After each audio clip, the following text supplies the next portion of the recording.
Do you guys remember the first bike you rode? Or maybe you had a scooter, or even a Ripstick. God, they looked so cool as a kid. I vividly remember my hot rod. Blood red finish, flame decals, titanium training wheels, and an insatiable hunger for speed. Through rain and shine, Old Reliable never let me down. But when I got older, I stopped riding my bike. And now it just sits in my shed collecting dust. And I think, damn, do I miss those days. Nostalgia has its roots in the old country. In 1688, Johannes Hofer, a Swiss doctor, noticed that soldiers living far from home experienced intense feelings of homesickness. He coined the condition nostalgia, combining the Greek words nostos and algos, meaning return to home, and pain. Soldiers stationed away from home described it as a debilitating yearning for home. Some even claimed the ability to see ghosts. Ooh. The more time soldiers spent in the battle, the more detached the memory of home would become, almost like a distant fantasy. Today, nostalgia has a different connotation. It's about remembering the past through rose-tinted glasses. And with the internet, it's a lot easier to surround yourself with those memories. There is countless content out there dedicated to preserving that back in the day feeling. There are those universal triggers that everyone knows, but the best ones are when you find that obscure piece of photo or music that takes you way, way back into the recesses of your mind, like unearthing an artifact from a distant past. I got that feeling last summer. A friend of mine was clearing out his place and offered me his CRT. I didn't really need it, but I wanted a Melee setup, so I accepted it. If you've ever had a CRT, these fuckers are heavy. After setting up my OG GameCube, something hit differently. The wave of memories started flooding back. The static noise when you wiped your hand across the screen, staying past bedtime to watch Toonami. I was glued to that TV, and maybe I was sitting a little too close, but I didn't care. As a 10-year-old, that was my everything. Gary, I am so sorry for stealing your memory card. There's a reason even 20 years later, people still talk about these boomer-ass games. They were built with love and care. There was an expected level of quality from developers. Yeah, boy. Back then, if it was a mainline Nintendo game, you knew it was going to be a certified banger. As a kid, I was lucky to get any new games outside of my birthday or Christmas, so I had to make do with what I had. And what I had were some busted pieces of shit games, but they were still fun. Naturally, going back to older media, you have to accept the level of shittiness when it comes to the graphics or the janky mechanics. Personally, it doesn't bother me much. In 2021, I went back and played KOTOR for the first time again. Released in 2003, it's an RPG set in the Star Wars universe. Every planet felt alive and has some kind of crisis going on. The level of detail with every location gives you a sense of how vast the galaxy really is. I love the idea of an epic journey with a ragtag group of companions.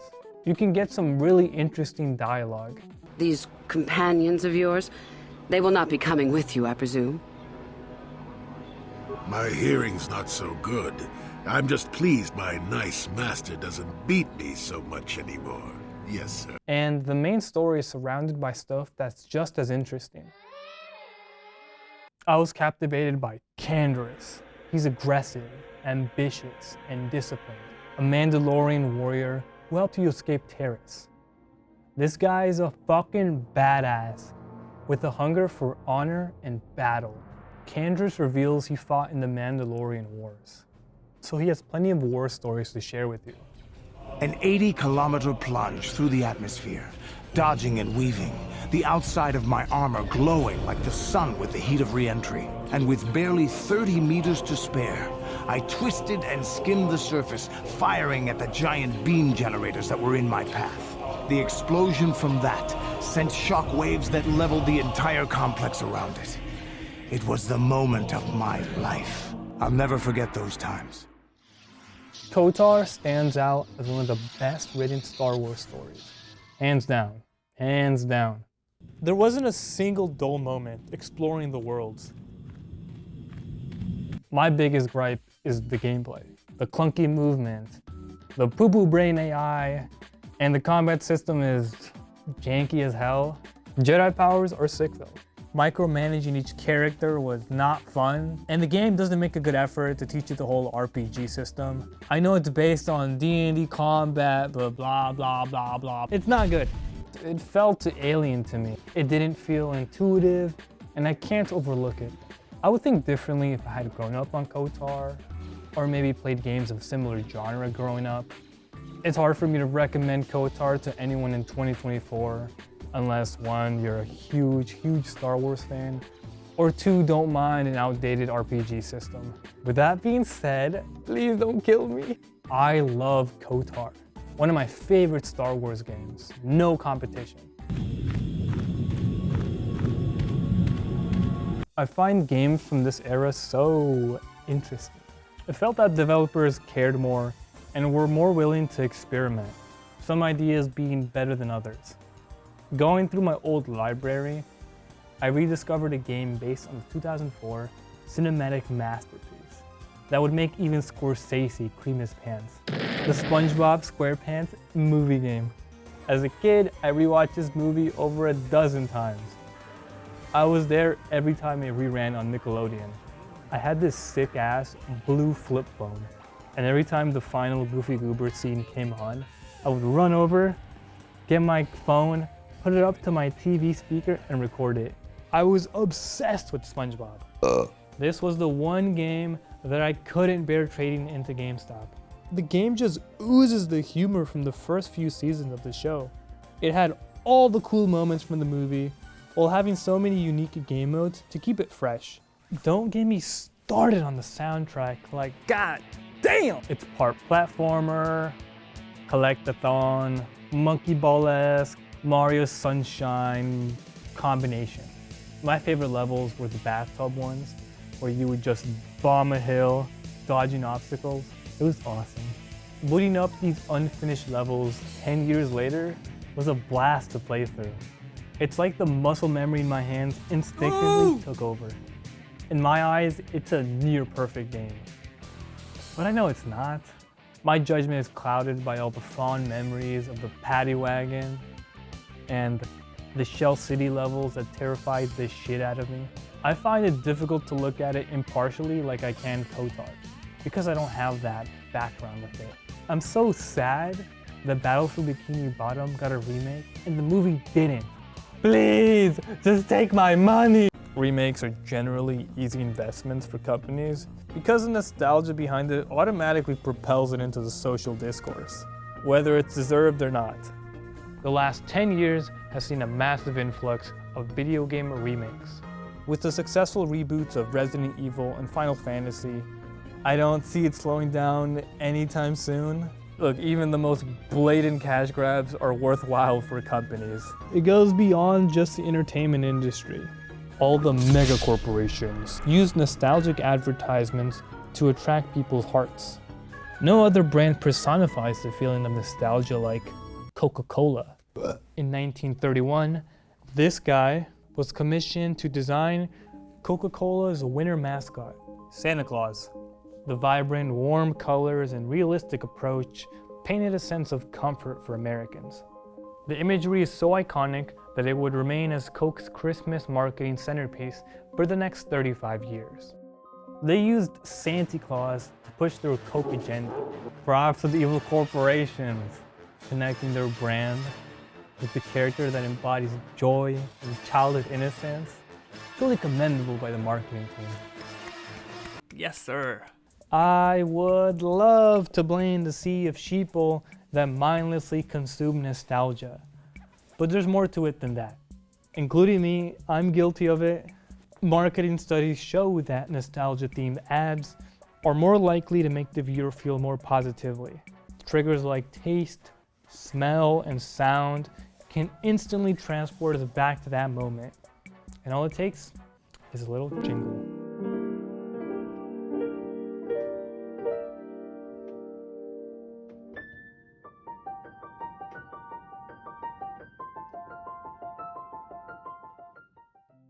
Music has a way of pulling out buried feelings unlike any other medium. It's one of the strongest ways to evoke memories of previous places and times. Your internal relationship with nostalgia sways the music you associate with that. Nicholas Russo labels music like this as sonic markers, because they encapsulate a moment in time and stay in the collective memory of our culture. So much so that they can evoke feelings of longing for a past outside the listener's own experiences. I mean, everyone has that album that transports them back into their childhood. This one is mine. Minecraft Volume Alpha by C418. God, it's so good, dude. It takes me back to a simpler time in life, where my only concerns were watching YouTube and playing Minecraft. I didn't have Wi-Fi at the time, so every day I would walk to my local library to download videos. I remember one summer day coming home to my mom cooking pupusas. I went up to my room and watched Captain Sparkles in the first ever YouTuber Hunger Games on my iPod Touch 4. It blew my 14-year-old mind on what this baby block game could become. In that moment, Mojang snatched my soul for the next 3 years. That's one of my core memories I'm taking to the grave. Even today, I constantly get recommended these Minecraft playlist videos, and the comments are full of people reminiscing on the good old days. It's comforting to see others tell their story. We're all connected in a weird, cosmic way. I can't overemphasize how Minecraft consumed my life as a kid. This channel started as a Minecraft channel, if that tells you anything. Every year, I end up coming back to the game for like a week or two. I feel that magic, but it's not quite the same. And before I know it, the spark is gone. It doesn't quite hit the same, despite how much I want it to. What makes looking back so attractive is how novel it all feels. The childlike wonder of experiencing something for the first time. An achievement, a family tradition, or a relationship. Back to a time where life felt smaller and less complicated. Reminiscing on the past can be a slippery slope, and if left unchecked, can and will consume you. I will say it's an easier lens to look life through compared to the imploding world of the present. Rosy retrospection is the cognitive bias of judging the past way more positively than you judge the present. You're more likely to feel that way when things aren't going well. That sense of loss can be heavy to bear, but it reminds me I wouldn't be here without it. The good and the bad. It's like having a little time machine in your back pocket. Maybe it offers you a temporary escape. That's the beauty and the curse of nostalgia. You can't really feel that magic without the feeling of melancholy, you know? I try not to mourn those moments, but rather embrace them. So don't sweat it. Things will look up.